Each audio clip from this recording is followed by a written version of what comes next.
งานคงหากันมาตั้งนานสาบานกันตั้งหลายปีจึงตัดสินใจแต่งกันไปตามประเพณีเอาขออวยพรเต็มที่ที่ว่า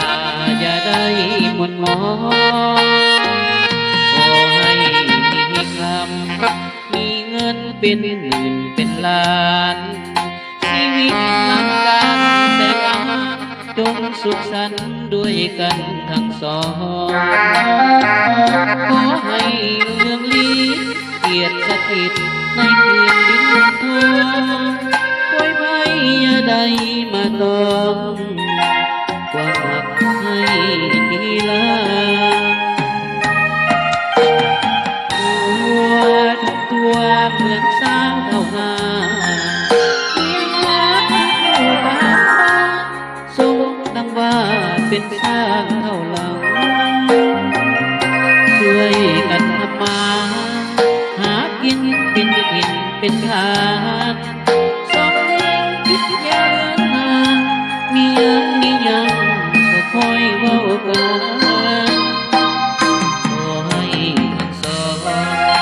เป็นท้องเป็นเดียวเรื่อยไป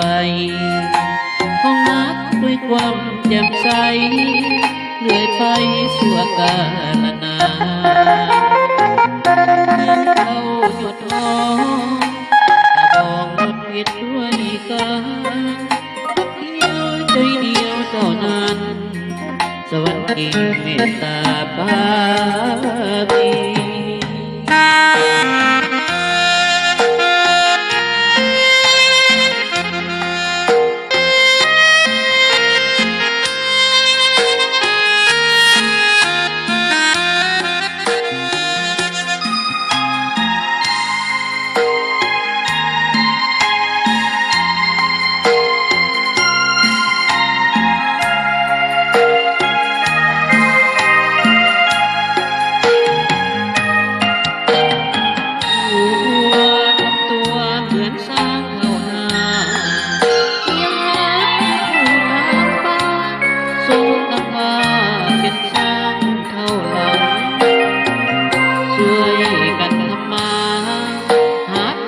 เป็นถิ่นเป็นทางสองแนวคิดอย่างนั้นมียังก็คอยเว้ากันขอให้ทั้งสองเป็นพ้องเป็นเดียวเรื่อยไปคงหาด้วยความแจ่มใสเรื่อยไปชั่วกาลนานถือเท่ายอดทองกระบองรถผิดด้วยกันฮักเดียวใจเดียวเท่านั้นสวรรค์กิ่งเมตตาปาณี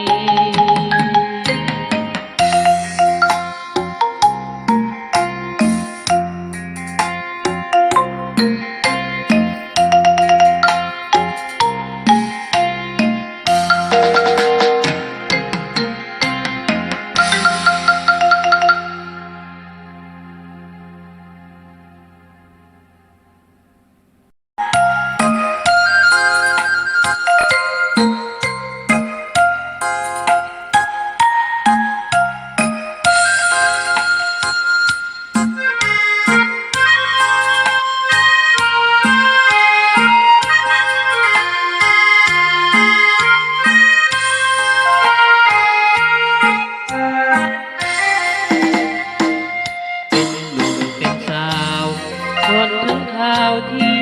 จะแต่งงานคงหากันมาตั้งนานสาบานกันตั้งหลายปีจึงตัดสินใจแต่งกันไปตามประเพณีเอาขออวยพรเต็มที่ที่ว่าอย่าได้หม่นหมองขอให้มีคำมีเงินเป็นหมื่นเป็นล้าน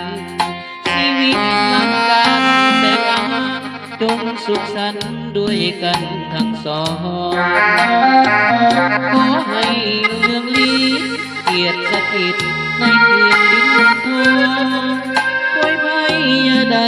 มาต้องความหักให้กีฬา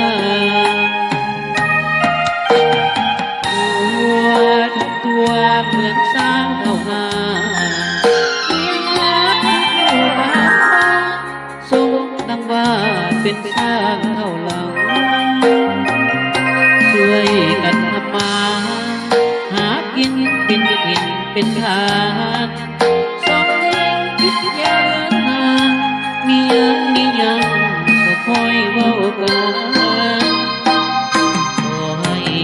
สองเป็นท้องเป็นเดียวเรื่อยไปห้องนักด้วยความแจ่มใสเรื่อยไปชั่วกาลนานเข้าหยุดท้องตาบองรถเวียนด้วยกัน